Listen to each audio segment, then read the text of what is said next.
Goeienaand en baie welkom by ons goeie nuus om 7 en dit is die 25ste Februarie 2026. Ek hoop dat dit met almal goed gaan. Nou goed, ons het klaar gemaak met ons boek oor 'n vrou in die Bybel, Rut. En nou gaan ons bietjie verder, ook 'n merkwaardige vrou met die naam van Ester. So ons gaan bietjie ook so 'n reeksie doen oor die boek Ester. Maar voordat ons dit dan ook saam lees, kom ons bid net vir die Here se leiding.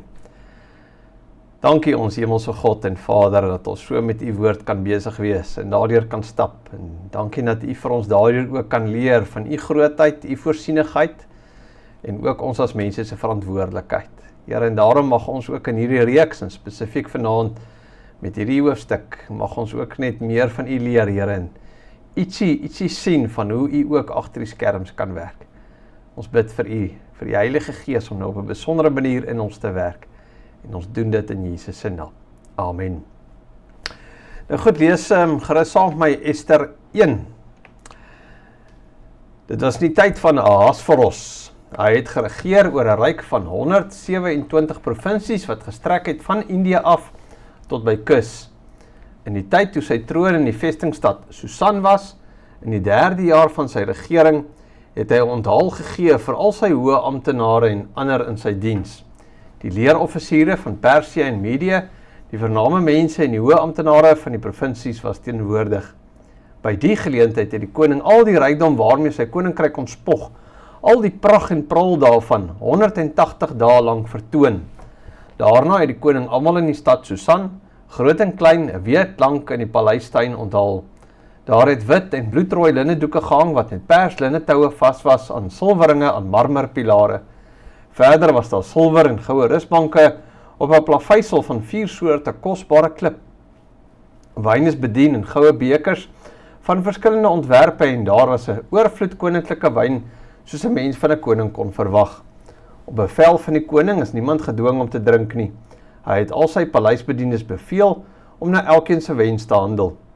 Koningin Vashti het intussen ook die vrouens onthaal in die paleis van koning Ahasveros. Op die 7de dag, toe die koning baie vrolik was van die wyn, het hy 7 paleisbeamptes geroep, Mehuman, Beseta, Karbona, Bigta, Abagta, Setar en Karkas. Hy het hulle beveel om koningin Vashti met haar kroon op na hom toe laat kom, sodat hy vir al die mense, al die hoë amptenare kon wys hoe mooi sy is. Sy was 'n baie mooi vrou. Koningin Vashti het egter geweier om te kom soos die koning haar deur sy paleisbeamptes beveel het. Toe het die koning baie kwaad geword. Hy was woedend en het raad gevra by sy adviseurs wat geweet het hoe en wanneer om op te tree, want dit was gebruiklik dat die koning die kenners van wet en reg sou raadpleeg. Karsena, Setar, Admata, Tarsis, Meres, Marsena en Memukum was by die koning. Hulle was die 7 hoofamptenare van Persië en Medië wat direkte toegang tot die koning gehad het en die hoogste poste in die koninkryk beklee het. Hy vra hulle toe: "Wat moet volgens wet gedoen word met koningin Vashti, wat nie gehoorsaam was aan die bevel van die koning deur sy paleisbeamptes nie?" Toe sê Memukum vir die koning en die hoë amptenare: "Koningin Vashti het nie net teen die koning verkeerd opgetree nie, maar ook teen al die hoë amptenare en al die mense in al die provinsies van die koning. Haar optrede sal bekend word by al die vrouens en sal daartoe lei dat hulle geen ontzag meer vir hulle mans het nie. Hulle sal sê, koning Ahasveros het beveel dat koningin Vashti voor hom moet verskyn, maar sy het nie gekom nie. Die vooraanstaande vrouens van Persië en Medië wat van die koning se optrede of van die koningin se optrede gehoor het, sal dit vandag nog aan hulle mans vertel en hulle met minagting behandel. Dit sal die mans woedend maak. As jy dit goed vind, vaardig 'n koninklike bevel uit en laat geskryf word in die wette van Medië en Perse of Persië en Medië wat nie herroep kan word nie, dat Vashti nie meer voor koning Ahasveros mag verskyn nie en dat hy haar as koningin vervang met iemand wat haar beter sal gedra as sy. As die bevel wat die koning uitvaardig bekend word oor sy uitgestrekte koninkryk, sal elke vrou haar man, belangrik of onbelangrik, met eerbied behandel." Die koning en sy hoë amptenare het hierdie voorstel goed gevind en die koning het gedoen wat Memukum gesê het en briewe gestuur na al die provinsies, na elke provinsie in sy eie skrif en na elke volk in sy eie taal. Hierin het gestaan dat elke man baas moet wees in sy eie huis en moet optree volgens die gebruike van sy volk. Nou die boek Ester speel af in die tyd van die Babyloniese, die Persiese Ryk. En dit is in min of meer die omgewing van 483 tot 437 voor Christus wat hierdie verhaal afspeel. En dit was tydens die regering van koning Ahasveros of Xerxes die eerste, soos hy ook in ander boeke bekend staan.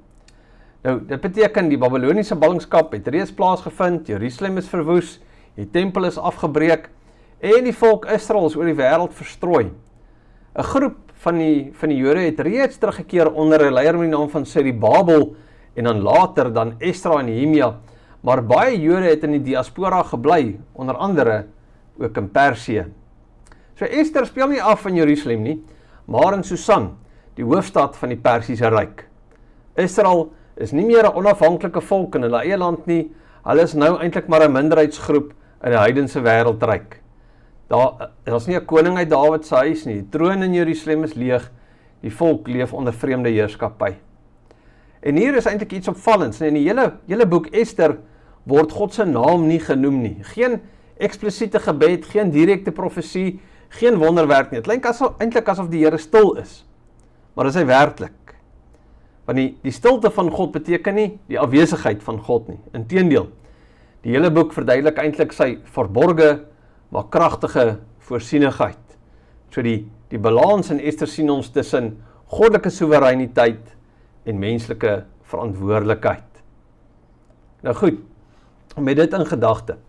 Ester 1 begin met 'n beskrywing van hierdie koning Ahasveros, Xerxes se mag. Hy regeer oor 127 provinsies, van Indië tot Kus, wat vandag Ethiopië is. So dis 'n uitgestrekte wêreldryk. En die hoofstuk beklemtoon sy pragt en sy praal en oorvloed. Nee, daar is 'n fees van 180 dae waarin hy sy heerlikheid en sy koninklike majesteit vertoon. En daarna volg 'n 7 dae lange fees vir die mense van Susan. En die detail wat ons in die gedeelte lees is eintlik baie doelbewus, nee, wit en pers gordyne, marmer, pilare, goue en silwer rusbanke, drinkbekers van goud, elkeen uniek, wyn en oorvloed. So dis die koninklike oorvloed sonder beperking. Is eintlik 'n toneel van uiterste mag en selfverheerliking. En tog in hierdie wêreld van pragt en mag is daar 'n klein, eintlik maar 'n onbenullige volkie wat die wêreld aangegaan het, die Jode. Hulle het nie politieke invloed nie. Hulle is eintlik afhanklik van die genade van hierdie heidense koning.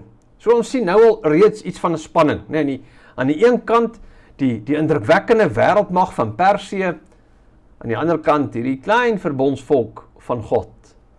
En die groot vraag is dan, maar wat nou van die beloftes wat die Here gemaak het? Want Israel is nie sommer maar net nog 'n volk nie, nee, hulle is die draers van die verbond. Hulle is die nasate vir wie die Here beloof het aan Abraham, in jou sal die nasies van die aarde geseën word. Aan Dawid is beloof dat sy nageslag vir ewig op die troon sou sit, 2 Samuel 7.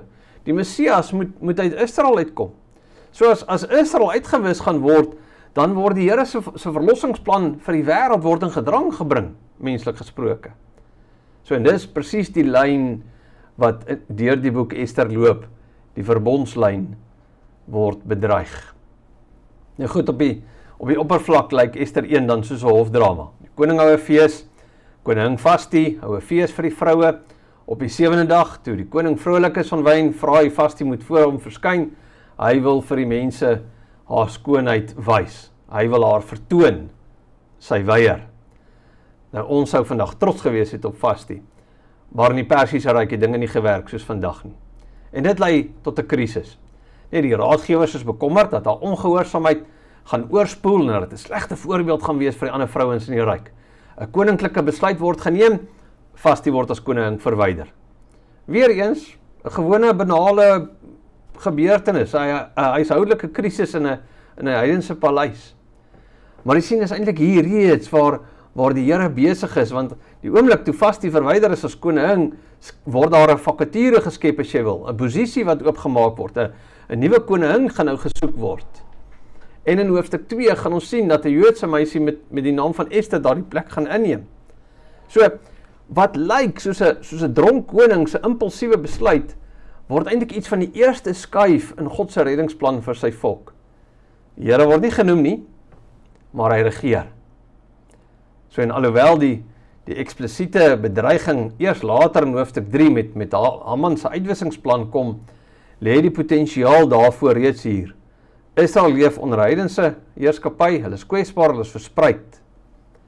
En in die geskiedenis is dit die lyn van die verbondslyn, dit lyk heeltyd soos 'n doodloopstraat, nee, in Egipte probeer Farao die seuns doodmaak, in die woestyn probeer die vyande hulle uitwis, in die tyd van rigters is daar hierdie herhaaldelike onderdrukking en goddeloosheid, in die ballingskap lyk dit asof Israel nou finaal gebreek is, en elke keer lyk dit asof die Here se belofte in gevaar is, elke keer lyk dit of die Satan gaan wen, en elke keer bewaar die Here 'n oorblyfsel, en Ester is deel van daardie patroon. So die boek wys vir ons dat selfs wanneer Israel verstrooi is, selfs wanneer hulle nie meer in hulle eie land is nie, selfs wanneer daar geen koning op Dawid se troon sit nie, bly die Here eenvoudig getrou aan sy verbond en sy beloftes aan sy volk. Want as Israel vernietig word, geen Messias, geen kruis, geen opstanding nie, geen evangelie vir die nasies nie. So dis staan daar in Ester meer op die spel as net die oorlewing van die etniese groep, as meer op die spel as net 'n koning wat vervang word. Dit gaan oor die voortsetting van God se verlossingsplan. So Ester 1 plaas hierdie twee koningskappe teenoor mekaar. Net die sigbare koningskap van Ahasveros, hy vertoon sy heerlikheid, hy gee bevele, sy woord is wet, sy besluite kan nie herroep word nie, en daarom is dit so erg dat Vasti nie wil kom nie. Sy gesag word ondermyn deur hierdie vrou se eenvoudige nee. So ons sien iets van die boosheid van menslike mag. Hierdie groot wêreldheerser word ontstel deur 'n huislike krisis. En dan teenoor hom, die onsigbare koning, ons Here. Hy word nie genoem nie, hy hou nie 'n fees nie, hy vertoon nie met mag en marmer nie, maar hy beheer die gebeure. Hy gebruik selfs die swakhede, die dronkenskap en die trots van 'n heidense koning, om sy plan uit te voer. Dit herinner ons iets van Spreuke 21 wat sê, die koning se hart is in die hand van die Here soos waterstrome, hy lei dit waarheen hy wil. En natuurlik loop die lyn van Christus deur hierdie bedreigde verbondsvolk. Nee, dink daaraan, nee, as Haman se latere plan slaag en word die Jode uitgeroei. As die Jode uitgeroei word, geen Maria nie, geen Josef nie, geen Bethlehem nie, geen seun van Dawid nie, maar God waak oor sy belofte. So wanneer ons vandag Ester lees, dan kyk ons natuurlik daarna met Nuwe Testamentiese oë. Ons weet die Messias het gekom, ons weet die kruis het plaasgevind, ons weet die graf is leeg. Maar in Ester se tyd was daardie vervulling nog toekomstig en hang alles nou in 'n dun draadjie. So sien ons God bewaar nie net sy volk ter wille van hulle self nie, maar ter wille van Christus. En uiteindelik bewaar hy Christus sodat hy sy volk kan red. En soos in Ester werk God dikwels agter die skerms. Sy naam word nie genoem nie, maar sy hand is oral. So kom ons vat 3 dinge saam hiervandaan vorentoe. Nee, 3 dinge wat ons uit Ester 1 leers. Die eerste een is dat God regeer ook in heidense strukture. God is nie beperk tot godsdienstige ruimtes nie. Hy werk in paleise, politieke besluite en wêreldryke. Hy gebruik selfs mense wat hom glad nie ken nie. Die tweede ding is dat God werk deur gewone gebeure. Daar's geen wonderwerk in hoofstuk 1 nie, net 'n fees en wyn en weiering en 'n koninklike besluit. En tog verander dit die geskiedenis. Ja, ons hou meer van dramatiese ingrypings, maar God werk baie keer deur die alledaagse, deur besluite, ontmoetings, selfs konflik. En dan die derde ding is dat God vergeet nooit sy verbond nie. Al is Israel verstrooi, al is daar geen Davidiese koning nie, al word God se naam nie genoem nie, hy bly getrou. En as hy getrou was om die lyn van Christus te bewaar deur eeue van bedreiging, hoeveel te meer sal hy nie getrou wees aan ons wat in Christus is nie. So kom ons vat dit net saam nie. Ester 1 lyk soos 'n koninklike hofverhaal oor mag, trots en 'n koning se weiering. Maar agter dit alles is die Here aan die werk. 'n Koning word verwyder, 'n plek word oopgemaak, 'n Joodse meisie sal verhoog word, 'n volk sal gered word en die Messias sal eendag gebore word. Wanneer God stil is hy nie afwesig nie.